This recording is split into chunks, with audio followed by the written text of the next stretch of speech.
wabarakatuh. Alhamdulillahirrabbilalamin. Wabihi nasta'in ala umuri dunya waddin. Wassalatu wassalamu ala asyrafil anbiya'i wal mursalin. Wa ala alihi wa sahbihi ajma'in. Amma ba'du. Yang sama-sama kami hormati Ibu Inti Ulfi Solihah MH selaku dosen pengampu mata kuliah metode penelitian hukum ekonomi syariah, serta yang saya cintai rekan-rekan seperjuangan.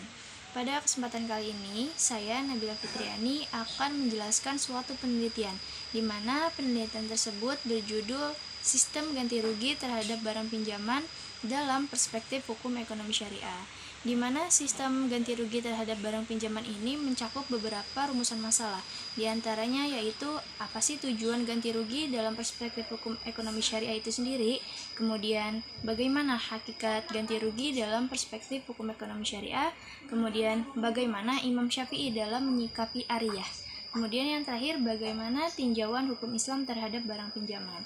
Nah, untuk mengetahui rumusan masalah tersebut, mari kita simak penjelasan berikut ini. Baik teman-teman, sebelum kita mengetahui lebih lanjut terkait dengan sistem ganti rugi terhadap barang pinjaman dalam perspektif hukum ekonomi syariah, kita harus mengetahui terlebih dahulu apa itu ganti rugi. Nah, ganti rugi atau kompensasi itu dalam bahasa disebut dengan ta'wid. Sedangkan secara istilah, ulama kontemporer mengatakan bahwa ta'wid itu adalah menutup kerugian yang terjadi akibat pelanggaran atau kekeliruan. Nah, ganti rugi dalam perspektif hukum ekonomi syariah itu sendiri disebut sebagai doman. Doman ini bertujuan sebagai rafu al-darar wa izlatuha, yaitu harus menghilangkan kerugian yang diderita oleh pihak yang dirugikan. Nah, doman dalam hukum Islam ini menyeimbangkan antara urusan dunia dan urusan akhirat. Kemudian, ganti rugi dalam Kamus Besar Bahasa Indonesia ini menyepadankan dengan kompensasi, yang artinya pembesaran piutang dengan memberikan barang-barang yang berharga dengan utangnya.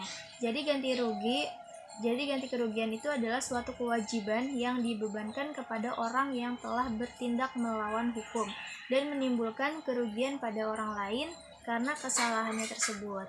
Kemudian ganti rugi yang berkaitan dengan harta atau disebut dengan jawabir al-darar al-maliyah, seperti perampasan, perusakan terhadap barang pinjaman, atau manfaatnya mencakup dua hal. Yang pertama, jawabir nakdiyah, yaitu ganti rugi dengan mengembalikan nilai jual barang. Kemudian jawabir ainiyah, yaitu ganti rugi dengan mengembalikan barang itu sendiri atau menggantinya dengan barang yang sama dalam kasus-kasus perampasan dan penguasaan terhadap harta orang lain secara ilegal. Nah, itu adalah pengertian singkat terkait dengan ganti rugi. Nah, kemudian kita harus mengetahui apa sih hal-hal yang mengakibatkan doman. Nah, ada beberapa hal yang mengakibatkan doman, di mana diantaranya adalah akad, seperti halnya jual beli atau saman yang sudah ditentukan sebelum serah terima barang. Kemudian ada pemesanan atau salam, sewa menyewa atau ijarah, dan lain-lain. Artinya, dalam bermacam-macam akad ini, jika kemudian terjadi hal-hal yang tidak diinginkan seperti rusak atau hilang, maka harus ada pihak yang bertanggung jawab untuk memberikan kompensasi. Nah, selanjutnya, hal-hal yang mengakibatkan doman adalah kekuasaan, di mana dalam bahasa fikih dikenal dengan istilah hiyat.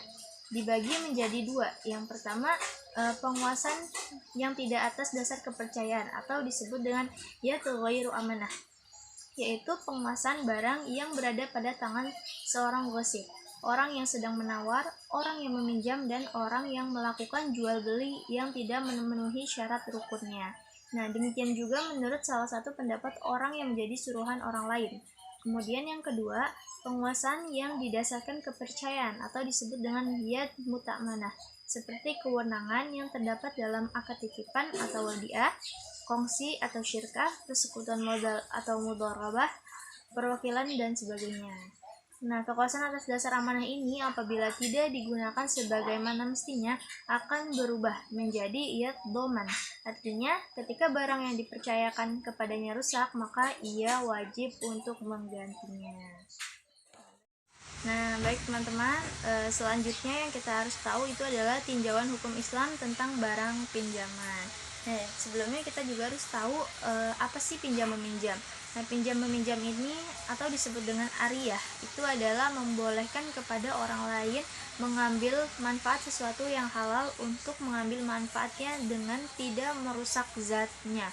Nah, dan dikembalikan setelah diambil manfaatnya dalam keadaan tetap tidak rusak zatnya. Nah, pinjam meminjam itu boleh baik dengan cara mutlak yang artinya tidak dibatasi dengan waktu dan tidak dibatasi dengan waktu dan dibatasi oleh waktu. Nah, pinjam meminjam menurut ahli fikih adalah transaksi antara dua pihak. Misalnya, orang menyerahkan uang atau barang kepada orang lain secara sukarela, dan uang atau barang ini dikembalikan lagi kepada pihak pertama dalam waktu yang berbeda.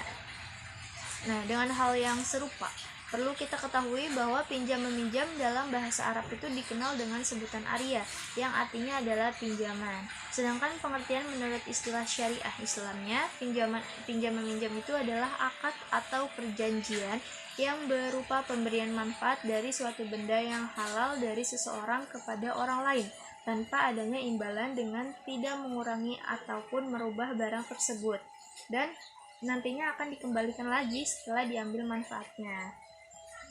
Nah, sedangkan nih menurut Imam Syafi'i, pinjaman itu adalah membolehkan mengambil manfaat dari orang yang mempunyai keahlian melakukan derma dengan barang yang halal.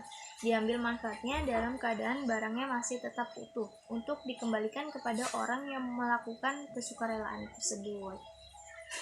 Nah, selanjutnya itu adalah penjelasan singkat terkait dengan barang pinjaman. Selanjutnya yang kita harus tahu terkait dengan barang pinjaman ini adalah hukumnya, hukum pinjam meminjam atau ariyah. Nah, asal hukum pinjam meminjam sesuatu itu sunnah, seperti tolong menolong dengan yang lain.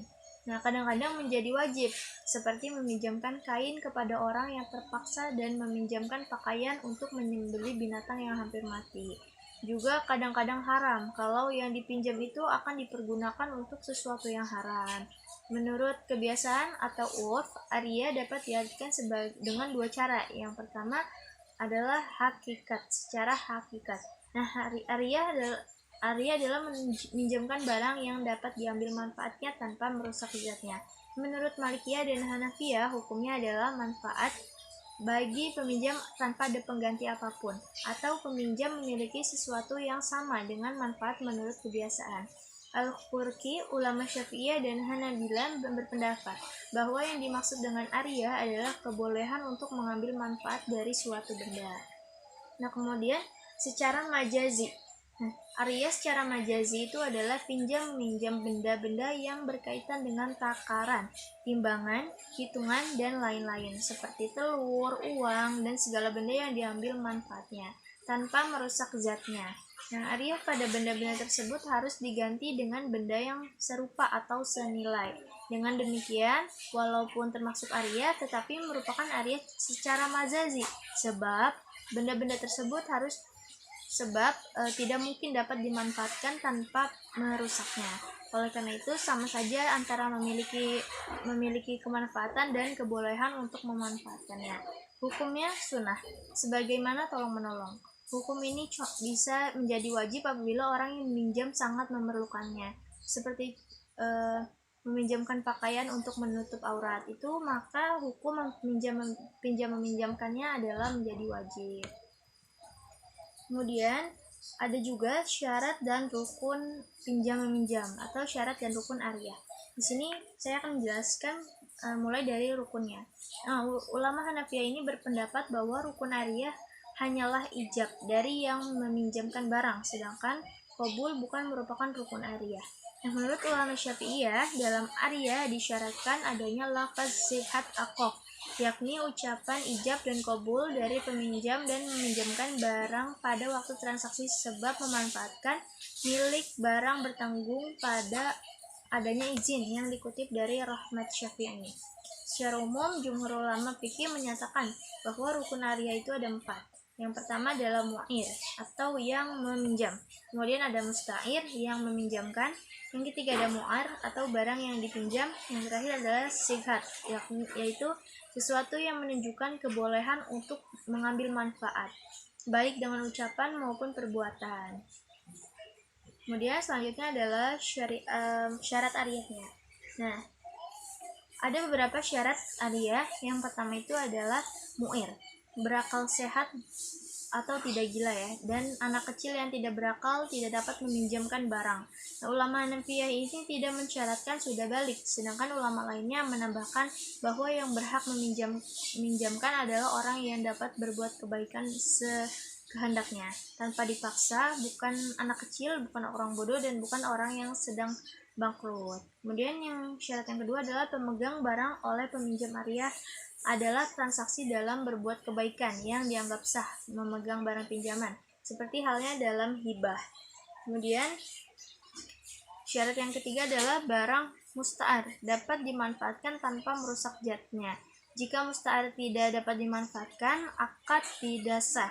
Nah, para ulama telah menetapkan bahwa ariyah ini dibolehkan terhadap setiap orang yang dapat diambil manfaatnya dan tanpa merusak zatnya, seperti meminjamkan tanah, pakaian, binatang, dan lain-lain. Kemudian yang syarat yang terakhir adalah barang yang dipinjamkan itu harus secara langsung dapat dikuasai oleh peminjam. Dalam akad atau transaksi ariyah, pihak peminjam harus menerima langsung barang itu dan dapat dimanfaatkan secara langsung. Baik teman-teman, itu adalah penjelasan terkait dengan ariyah atau pinjam-meminjam. Nah, di sini saya menemukan dari hasil penelitian tersebut berupa terdapat hubungan antara ganti rugi dengan barang pinjaman. Sebab secara langsung barang yang sudah dipinjam akan menjadi tanggung jawab bagi yang meminjamnya. Nah, sebagai seorang muslim sudah seharusnya kita mengetahui bahwa di dunia ini hal-hal kecil sekalipun ada hukum yang mengaturnya, seperti kewajiban bagi peminjam barang dan kewajiban mengembalikan barang pinjaman. Nah, kewajiban peminjam itu ada 4. Yang pertama, menjaga barang pinjaman dengan baik. Yang kedua, memanfaatkan barang sesuai dengan perjanjian tanpa merusaknya. Kemudian, tidak meminjamkan barang pinjaman pada orang lain, kecuali mendapat izin dari pemilik barang. Nah, yang terakhir adalah mengembalikan barang yang dipinjam kepada pihak yang meminjamkan sesuai dengan yang diperjanjikan. Nah, barang yang dikembalikan ini sebaiknya masih terjaga dan utuh sesuai dengan ketika barang itu dipinjam. Nah, kemudian kewajiban mengembalikan barang pinjaman itu, orang yang meminjam berkewajiban untuk mengembalikan barang pinjaman setelah dia mendapatkan manfaat yang diperlukan. Jika mengembalikan barang yang dipinjam tadi berhajat pada ongkos, maka ongkos itu hendaknya dipikul oleh yang meminjam. Nah, baik teman-teman, jadi itu adalah materi terkait dengan sistem ganti rugi terhadap barang pinjaman. Mungkin itu saja yang dapat saya sampaikan. Kurang lebihnya mohon maaf, karena di sini saya juga masih dalam tahap pembelajaran. Wabillahi taufiq wal hidayah. Wassalamualaikum warahmatullahi wabarakatuh.